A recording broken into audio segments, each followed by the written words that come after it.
Bonjour. Bienvenue à Osaka. Oui, la troisième plus grande ville du Japon après Tokyo et Yokohama. Yokohama, exactement. On est dans un des quartiers les plus touristiques du Japon. Du Japon, exactement. Ouais, pas seulement de la ville. Par contre, c'est très stylé. Franchement, honnêtement, on a vu une rue là-bas. Là. Vous la verrez certainement sur une vidéo street food qui est déjà sortie ou pas encore sortie, on ne sait pas encore.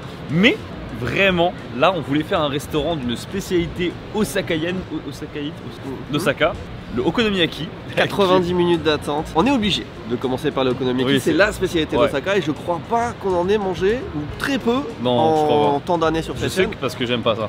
Ouais, et en plus, bon, on est vraiment, c'est de la spécialité de la ville, il faut en manger ici. Donc faut qu'on commence par ça. Par contre, tous les restaurants du quartier sont blindés de fou. Donc celui-là, 90 minutes, c'est juste pas possible. On va peut-être aller un peu plus loin et en trouver un autre. On va se balader parce que là, c'est... Par contre, visuellement, le quartier, franchement, il est magnifique. Genre, il y a des trucs, des décorations dans tous les sens, c'est très coloré. Honnêtement, je trouve que en termes de touristique stylé, c'est plus stylé ici que tout ce que je connais à Tokyo. C'est clair, en plus ça fait un peu voyage dans le temps parce que c'est vraiment le Tokyo qu'on s'imagine dans les années 90. Ah oui, oui, c'est ce que je dis. Donc moi j'aime beaucoup en tant que touristiquement parlant, je veux dire il y a quelque chose. Autant là, 90 minutes d'attente ça donne pas envie, autant là, aucune personne, c'est... Ça donne pas non plus envie. Il faut trouver juste le milieu. Ouais, c'est ça. J'en ai un qui est juste là-bas. Vas-y. On va voir. Petit tips hein, pour vous les voyageurs, si vous venez au Japon, il y a une appli incontournable pour trouver les bonnes adresses, ça s'appelle Google Maps. C'est incroyable, ça fonctionne vraiment bien. Il est mieux noté que là-bas. Il est mieux noté que là-bas. Alors est-ce que ce serait la théorie des Japonais qui voient une queue et du coup ils font la queue et du coup ça devient massifié? C'est des touristes, regarde, il y a même les bagages et tout, donc c'est pas possible. Je comprends pas. Bah bon, allons-y là hein. Ouais carrément. Je suis plus séduit par ça, regarde le petit Noren qui t'accueille, et puis regarde même ça. On dirait un concept de vidéo. On teste les restaurants à côté des restaurants d'attrape touristes. C'est pas con. Alors comme c'est la première fois qu'on vous emmène à Osaka, quelques petites différences avec le reste du Japon. La première, on se met de l'autre côté de l'escalator pour rester immobile. Et à Osaka, ils ont aussi leur propre patois, le Osaka Ben. Et Tev d'ailleurs, il a une opinion très tranchée sur ça. C'est mon point de vue et ça n'engage qu'à moi, mais ça me paraît quand même normal que quand tu voyages dans un pays, t'apprennes un minimum la langue du pays. Et au-delà de ça, quand tu voyages dans une région d'un pays, t'es bien censé apprendre la langue de la région, le patois. C'est normal, c'est la base. Non, j'en fais trop, personne ne fait ça. Donc finalement, Rosetta Stone, le japonais, ça suffit amplement pour voyager. Ok, bon, on fait ça alors. Avec Rosetta Stone, vous pouvez vous former au japonais et pas avec des cours barbants, mais plutôt avec des thématiques. Ça se passe juste ici, donc forcément t'as les trucs pour commencer, mais t'as aussi les achats, les voyages, très important. On a aussi les repas, encore plus importants. Parce que les conjonctions de coordination, mais où est donc Ornicar, c'est cool hein. Mais savoir dire moi vouloir manger ramen, c'est plus intéressant finalement. Bien sûr Rosetta Stone s'est adapté à tous les niveaux et je parle et forcément le plus important c'est le test de prononciation. Itsu aimashita ka? Itsu aimashita ka? Nickel. Il y a de la construction de phrases mais aussi de l'entraînement pour l'oreille parce que ça aussi comprendre c'est important. Et c'est comme ça que vous avez les histoires et les compagnons audio. On peut les télécharger pour typiquement les utiliser, enfin les écouter plutôt dans les transports. Et bien sûr hein, je parle du japonais parce que c'est je pense ce qui vous intéresse le plus, mais vous avez aussi les 25 langues proposées par Rosetta Stone en entier. Comme ça vous avez du polonais, du portugais, du russe, du persan, du néerlandais, vraiment il y a de tout. Bien sûr vous avez le lien dans la description pour accéder à nos réductions, mais aussi à l'abonnement Lifetime. C'est un abonnement d'un coup à vie pour les 25 langues et à 149 €. L'ambiance est trop bien. Qu'est-ce qu'on a sur le menu? On a yakisoba, c'est vrai que yakisoba aussi c'est plutôt la spécialité de Osaka. Ouais, faut qu'on teste yakisoba. Okonomiyaki, yakisoba. Il y a plein de trucs différents, c'est un truc de malade. Il y a vraiment beaucoup de choix. Moi je suis plus partant pour squid. Ok, bah squid hein. Squid avec topping cheese j'imagine. Et un yakisoba à côté. Vas-y, let's go. On n'a jamais décidé aussi vite de notre vie d'un menu qu'on fait. C'est vrai, ce qui se passe. Par contre, on n'a jamais été aussi serré. Genre, je pense à la caméra, ça se voit pas trop, mais on est compacté. Et Tev est pas genre à côté de la porte, il est dans la porte. Voilà, là c'est la porte d'entrée. Et je suis assis vraiment dans le passage parce qu'on peut même pas se pousser sur le comptoir parce qu'il y a un truc qui nous empêche de mettre les jambes. Attention, on est obligé de commander une boisson par personne avec le repas. Ça généralement ça veut dire qu'il y a des gens qui abusent et qui prennent juste des petits machins pour camper ou des trucs comme ça. Hein. Je sais pas.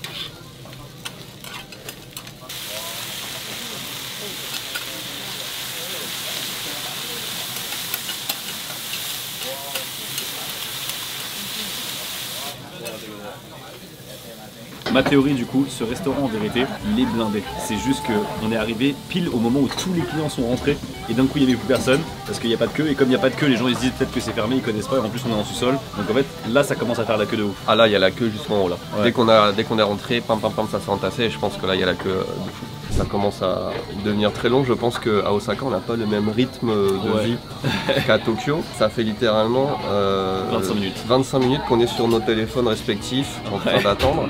Ah, tu fais une mini part, on dirait que tu coupes un camembert. Oh, c'est beau. Déjà, devant moi, on en parlait tout à l'heure, on a essayé d'en parler, mais il y a un challenge que si tu prends de l'alcool, le highball, c'est du whisky avec du soda, de l'eau pétillante. De l'eau pétillante. Tu peux faire un jet de dés. Si tu as 2 numéros pareils, c'est gratuit. Je sais même pas à quel point ce serait autorisé en France. C'est pas du tout autorisé. Tu bois gratuitement si tu fais un double au dé. Si par exemple, tu fais 2 chiffres pairs, 2-2, 1-2, 1-4, 1-2, 1-6, t'as à moitié prix.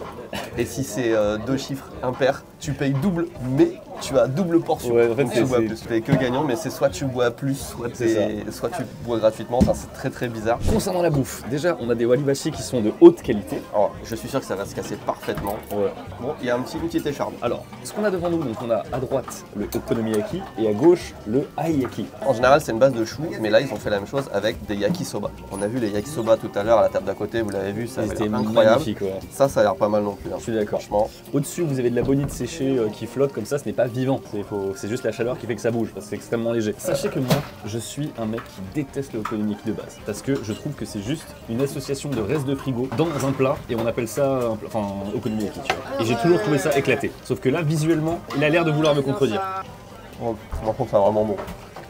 Le nôtre, il est fourré au taco, c'est-à-dire qu'on a des morceaux de poulpe à l'intérieur. Bœuf et taco, enfin poulpe, c'est le classique. C'est largement le meilleur okonomiyaki que j'ai mangé de ma vie. Il est très bon, moi j'aime beaucoup. Mais tu vois, j'irai jamais choisir ça face, par exemple, à des ramen, même à des udon, tu vois. J'irai jamais choisir ça face à un yakiniku. J'irai jamais choisir ça face à des sushis. Et donc du coup, en fait, c'est ça le problème. C'est que c'est bon, mais ça perd contre tout ce que je connais de la nourriture japonaise quasiment. Moi je suis pas d'accord. C'est pas un truc que tu vas manger tous les jours, c'est pas de la nourriture que tu vas manger au quotidien. Mais si j'ai envie de me faire un repas plaisir, ça peut très bien être okonomiyaki. J'ai une histoire vraiment spéciale avec l'okonomiyaki. C'est que c'est très littéralement le premier plat que j'ai mangé en arrivant au Japon. Ah ouais. Alors je suis sorti de l'avion, je suis arrivé à Shinjuku. On a vraiment l'opposé quoi. Avec ma copine de l'époque, elle m'a amené dans le premier restaurant, c'était un restaurant d'okonomiyaki. Je connaissais rien de la bouffe japonaise et j'ai découvert ça comme étant le représentatif, le truc de la bouffe. Et c'était tellement bon. Je pense qu'on est sur une vraie bonne adresse. En plus, il est un petit peu croustillant en dessous et tout. Pour moi, c'est quasiment un 10 sur 10. J'adore ce qui se passe. Moi. Alors, ce qu'on n'a pas précisé, c'est que tu as dit qu'il y avait de la bonite dessus. Mais l'assaisonnement de base, c'est de la sauce bulldog, on appelle ça au Japon, avec un petit peu de nori et de la mayonnaise. Tu as toujours de la mayonnaise. Chou, œuf, mayonnaise, bonite séchée, sauce entre guillemets sucrée de bulldog et un peu de fromage là. Que des ingrédients qui sont pas faciles à trouver en France. Hein, et aussi du aonori, c'est l'algue bleue là. Oh j'adore. Oh je pensais pas que c'était possible mais c'est encore meilleur que l'okonomiyaki. C'est une vraie découverte. Alors pour moi, c'est la combinaison parfaite de deux plats qui sont déjà très bons. Yakisoba et okonomiyaki. Et ils te font un mix. Je suis d'accord. C'est encore meilleur. Mais c'est un mix réussi. Ah ça pour le coup j'avoue c'est vraiment bon. À la limite si je devrais dire un truc tu vois pour améliorer, s'il y avait des petits blocs de viande dans le truc directement, je serais encore plus content tu vois. Par contre, avec deux petites tranches, moi je sens déjà que ça commence à bourrer. Ah ouais? Ah non, ça ouvre l'appétit pour moi là. Je sais que quand on va manger ça, on va être bien. Hein. Ah ouais, là on va douiller, je suis d'accord. Un truc que je me rends compte, je me brûle pas la langue. Attends qu'on goûte les takoyaki. Oui, mais justement. Dans la prochaine vidéo, hein, parce que cette vidéo est une série de 2 vidéos, vous allez voir la prochaine. Par contre, j'avoue, avoir des assiettes plus grandes, ça m'aurait pas dérangé. Ouais, c'est vraiment des micros d'assiettes. Hein. Regardez comment ça fait la queue maintenant. Ça arrive, hein, tout l'escalier. Écoute, on n'utilise pas souvent le terme sur cette chaîne, rassasié. C'est vrai on que a vraiment bien mangé. Très beaucoup. Pour moi, on est proche du 10. Hein. Si on avait été bien installé. Si, honnêtement, si on considère que la bouffe en tant qu'okonomiyaki et ce qu'on a eu, je sais pas comment tu peux faire mieux. Ouais, c'était vraiment incroyable. Le nom, ça s'appelle Sakayao parce qu'il a dit qu'il y avait vraiment un autre okonomiyaki Sakaya O. Et Tev a dit quelque chose de très très vrai. Il y a des gens qui font la queue et tout seul. Oui. Genre il y a des gens solo qui font la queue pour venir là donc. C'est les gens qui connaissent hein, d'ici, c'est sûr. On va digérer. Digérer un chouï, mais pas trop non plus parce que sinon moi je vais plus avoir faim du tout. Hein. Bon, vous nous excusez la petite pause qu'on est en train de faire dans cette vidéo, mais il y a le Pokémon Store de Osaka derrière nous. Il y en a un de nous deux qui voulait y aller. Alors, est-ce qu'on va trouver un Ronflex? Ah bah, ça a été vite. J'en ai déjà 2. Jamais 2. 103, non, faut pas abuser. Là, t'en as 8, c'est ça? Celui-là, j'en ai pas par contre. Mais il est pas très beau. Comment ça, il est pas très beau? Il est magnifique, le pauvre. Il fait une tête pas contente, tu vois, il est vénère. Et le petit coquac là. Oh. Abonnez-vous. Il y a un Pokémon café juste à côté. Oh, c'est mignon. Faut réserver, c'est grave dur d'y aller. Ah merde. Il y avait un Pikachu femelle. Alors on reconnaît que c'est une femelle parce que le bout de sa queue est en forme de cœur. Oh, on connaît quoi, une femelle à sa queue, j'ai pas compris là. Oh, qu'est-ce que c'est mignon le Corby Café. Il s'en passe des trucs à Osaka finalement. Ouais, bah, apparemment, ouais. Regarde, il y a un joli café avec un petit menu Corby. Oh là là. On mange tous les trucs Kirby. Tous les cafés, non mais tous les cafés cute. Qu'est-ce que c'est que ça? Pour une miniature, ça. Mais qu'est-ce que c'est que ça? Moi qui me fait... Aujourd'hui, j'ai commandé le plus gros Big Mac de tous les temps. On Eh va le oui. manger et on va essayer de venir à bout de ces 850 kilos de viande. Est-ce qu'on peut faire quelque chose de plus visuel que ça? Potentiellement, je te coupe tout de suite, le dessert ça va être la glace italienne en matcha qu'il y a juste derrière. Ok. Je vous dis ça, je vous derrière. Qu'est-ce qu'on va manger comme nourriture maintenant, Monsieur San? Des kushikatsu bon. Alors, j'ai une histoire un peu particulière avec ça, c'est que j'adorais ça quand je suis arrivé au Japon. Ouais. Et une fois, j'en ai tellement mangé que ça m'a rendu malade. Ça m'est pas arrivé beaucoup dans ma vie, j'ai Ouais. eu ça 2 fois, ça avec les BN à la fraise quand j'avais 8 ans, et ça. Du coup, ça fait plus de 10 ans que j'en ai pas mangé quand même. Ah ouais, quand même. Ouais. Moi j'ai découvert ça il y a pas très longtemps, Ouais. mais en France. Et j'ai découvert ça, j'en avais jamais mangé au Japon. Bah du coup 2 expériences totalement différentes alors. Dans ce restaurant du coup ils ont 2 spécialités, ils ont les takoyaki que vous découvrirez dans la vidéo de la semaine prochaine et du coup les brochettes, on va manger ça mais en plus grand encore. Non, non, ça donne envie quand même. J'aime beaucoup le fait qu'on puisse les choisir à l'unité comme ça. tu vois, Et un t'as par vu, un. il y a un truc qu'ils ont jamais fait nulle part ailleurs, c'est qu'en gros ils te montrent qu'est-ce qu'il y a dedans en fait, parce que sinon tout est pris et tout est pareil visuellement. Ah. Donc pour faire la différenciation, à chaque fois ils te montrent ce qu'il y a à l'intérieur, tu vois. Nous sommes installés, c'est arrivé. On a pris 10 kushikatsu bon. Voilà, on a une petite assiette comme ça. Alors c'est pas des grosses portions mais encore une fois c'est un genre de friture. Donc Ouais. je pense que, regarde, j'ai à peine touché le truc, j'ai les doigts super Ça grands. cale beaucoup plus que ce qu'on pense. On va goûter, on a pris 5 légumes Ouais. et 5 viandes slash poisson Voilà. slash fruits de mer. Et je propose qu'on commence par. Essayez de deviner ce que c'est. Bah ça c'est facile, c'est le pumpkin, c'est de la. Merde, j'ai plus le mot. Potiron. Potiron, merci. C'est un des meilleurs trucs en friture normalement. Par rapport au kushikatsu bon que je connaissais, la friture là elle est plus épaisse. Du coup c'est plus lourd. Bien C'est sûr. bon, mais ça va être chargé. Par contre, c'est criminel s'ils ont pas mis de sel pour. Est-ce que c'est des cure-dents? Non, du sel. Bien meilleur. Je te fais confiance, je suis sur le sel. Alors ça, je suis très fan quand c'est en tempura. C'est vraiment très différent d'expérience tempura. Ah ouais, t'as plein de bons morceaux chauds là. Oh, sa mère. Je me suis même brûlé les dents. D'où c'est Il possible. rigole de ouf. Sous de ta gueule. C'est vrai que c'est lourd, mais c'est pas un gras écœurant. Là, je suis sûr qu'on est vraiment sur le 6 sur 10 du kushikatsu bon, tu vois. Je vais commencer direct Avec le par le crabe. C'est pas mal, mais tu vois, le ratio intérieur-extérieur Ouais. est pas respecté. Trop de friture. Trop de friture. Mais il y a quand même un bon... Le crabe est bon, je pense, à la base. Je trouve qu'il est pas terrible. Ah, moi, je trouve que le crabe est bon. Mais par contre, il y a trop de friture. Il y a beaucoup trop de friture là. En plus, je vois qu'elle est trop épaisse là. Pour le prochain, moi je propose de prendre la sauce, on pense le bulldog, mais c'est la sauce classique. Donc daikon, du radis blanc. Non, c'est du lenkon, racine de lotus. C'est bon? J'aime bien. T'as vu? Mais je trouve que c'est mieux réussi en légumes hein, pour l'instant. hein. Ouais. Bacon. Ah, c'est le bacon ça? Ouais. Sur la photo, il était plus. Oh. Oh. Ah ouais. Ok. Oh, à l'odeur, le bacon est trop bon. Le bacon est très bon. Le Ça, ça bacon est va. incroyable. En vrai, j'ai envie d'enlever la friture et de manger que le bacon, c'est ça. Ouais, je pense que c'était une bonne expérience. J'avais peur d'être écœuré, tu vois, j'arrive à prendre du plaisir, donc c'est que c'est bon. Par contre, c'est chaud, putain, entre la graisse et. Ça me brûle de ouf parce que là, ça fait 100 minutes qu'il est là. Je l'ai pris et je me brûle quand même. C'est le légume le plus cher. Ouais. D'où c'est aussi cher une asperge. C'était 300 ou 400 yens. Ouais, c'est 400 yens, ouais. Là, pour vous donner une idée, toutes les pièces sont à peu près à Ah ouais, 150-200 yens. mais Là, on est sur le double du prix d'un légume. si, si. Bah, déjà, ça a l'air complètement naze. Non, mais si, je te jure, c'est. Et pourquoi ils l'ont frituré Ouais, là j'avoue, et pas là? il- En tout cas, c'est très ludique comme légume. J'aime beaucoup. Attends, je m'en fous pas. Moi, je me dis pour 400 yens, faut rentabiliser. Pour de toute façon. rentabiliser, ouais. C'est une asperge typique. Ouais, moi je trouve qu'elle a un peu plus de goût. Après, je t'avoue, je t'ai mangé la tête, donc du coup, c'est pas très gentil. Ça, je pense que ça va être mon préféré. Ika. Poulpe. Ouais. Poulpe, non, calamar. Sèche.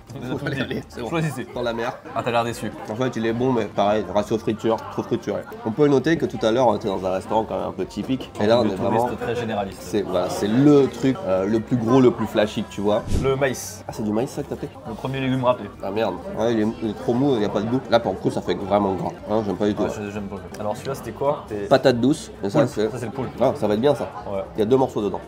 Trop de gras. hein. Vraiment trop de Ça, gras. rien qu'au croquet, tu vois, on le voit, regarde, il n'y a rien dedans. On voit qu'il n'y a pas grand chose à Ouais, l'intérieur. c'est un peu- Autant vous voyez la première adresse, on a bien choisi. On est tombé sur un bon truc, tu vois. On a eu de la chance. C'est Autant dommage là- de faire ça, mais là, tu vois. Ouais, mais autant le deuxième là, il est. Bah, tu comprends pourquoi moi j'ai été écœuré, on en mangeait trop? Ah bah clairement. Mais du coup, moi je te le dis, l'expérience que j'ai eue en France, c'était largement meilleure que ça. Oh, le taco est super bon par contre. Ah ouais? Meilleur que là-bas? Non. Ah voilà. Allez, patate douce. On est reparti sur le légume qui marche bien. Putain, j'ai envie de le garder pour la fin, mais tant pis. Là c'est bon. Ah c'est vraiment, t'as vu, c'est. Ouais, en fait, il y a peut-être 50 variétés de brochettes. Ouais. Il y a une moitié qui sont vraiment faites pour ça, et une moitié moins, tu vois. La dernière part. Vous voyez là, ce morceau là, c'est du snow crab, crabe des neiges. Ouais, c'est le grand crabe qu'on voit comme ça. Là. Voilà, exactement, on l'a vu en devanture. Qui est assez rare. Lui, il coûte, là, ce morceau que vous voyez coûte genre 7-8 balles. 1200 yens, donc on est sur du 7 € et quelques. 7 € et quelques, ouais. Il fonctionne mieux que les autres. Ouais, Non, c'est tout. Vraiment manger que la friture. Bon, en vrai, la friture est pas mauvaise. Attends, mais je trouve qu'elle est mieux réussie. Oh, il est bon. T'as vu, il est bon. Il est très très bon. Ouais. Dommage qu'on ait plus pour toi. On n'a pas mangé tant que ça, tu vois, ça fait 5 par personne. Et ben, je vais pas dire que je me sens ballotté, mais tu sens que tu as mangé quelque chose de gras, de. Le mot, je suinte. On va boire déjà, et puis après on va prendre un petit dessert bien mérité. Je pense que là, une glace, ça va être parfait après ça. C'est vrai que mais c'est calculé, mec. C'est calculé de ouf. Gras, bam, glace. Pour moi, autant si tout à l'heure on était sur du 9, 10 sur 10, moi je suis sur du 4,5. J'ai pas envie de mettre la moyenne, tu vois. Différence. Okonomiyaki, meilleure version que j'ai mangée. Ça, c'est peut-être la pire version que j'ai mangée. Regardez la rue dans laquelle on se trouve. C'est bourré de street food. Ça va être le sujet de la prochaine vidéo. Il y a plein de trucs qu'on a envie de tester. Ça sent bon. Mais avant ça, petit dessert et on conclut cette partie de vidéo à Osaka. Enfin, le personnel, les gens qui nous accueillent sont hyper chaleureux. Ils discutent beaucoup avec nous. Ils sont très accueillants. On vient d'avoir une interaction avec une serveuse. Jamais de la vie t'as ça à Tokyo. Jamais. Mais même dans le restaurant d'avant, etc. Ils te posent des questions, etc. Enfin, tu sens que quand même il y a un peu plus. C'est le sud. C'est le sud du Japon.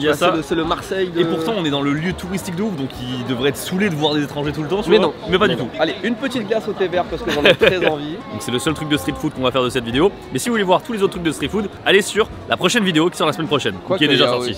J'attends de voir si elle est vraiment de la même couleur que la photo, parce que sur la photo, la couleur du matcha est parfaite. Elle a pas du tout la couleur, la texture de la photo. Ah, moi j'aime bien la texture un peu granuleuse comme ça. Je dis pas que c'est pas bon, mais on dirait de la mousse. Ouais, j'aime bien. Ah ouais, je vais goûter quoi. Ah putain, la texture est incroyable. Franchement, c'est bon. Ok. T'en veux? Non, ça ira, mais vas-y, je pense que tu vas aimer. Oh, si, c'est. Oh. T'as vu, elle est vraiment bonne, hein? Elle est crémeuse, onctueuse, c'est du matcha pas sucré, c'est exactement ce qu'il me fallait. Bien amer un peu sur la fin. Ah, c'est incroyable. T'as vu, on est d'accord, elle est bien. Roller coaster émotionnel encore dans cette vidéo. J'aime beaucoup. Écoute, on va se balader un petit peu, profiter de la ville. Est-ce qu'on finirait pas cette vidéo en vous montrant un lieu touristique très connu, un lieu sympa de Osaka? Comme un mec qui fait du jogging et qui court, c'est ça? Allez, le vlog. C'est le mec de Glico, c'est le landmark, l'endroit le plus connu peut-être de Osaka. Largement. Tchuss! Attention, regarde. Oh non. Oh putain, il a réussi le bâtard. Regarde, attendez, témoignage, sa main n'est pas tachée, regardez. Ah ouais, non, professionnel.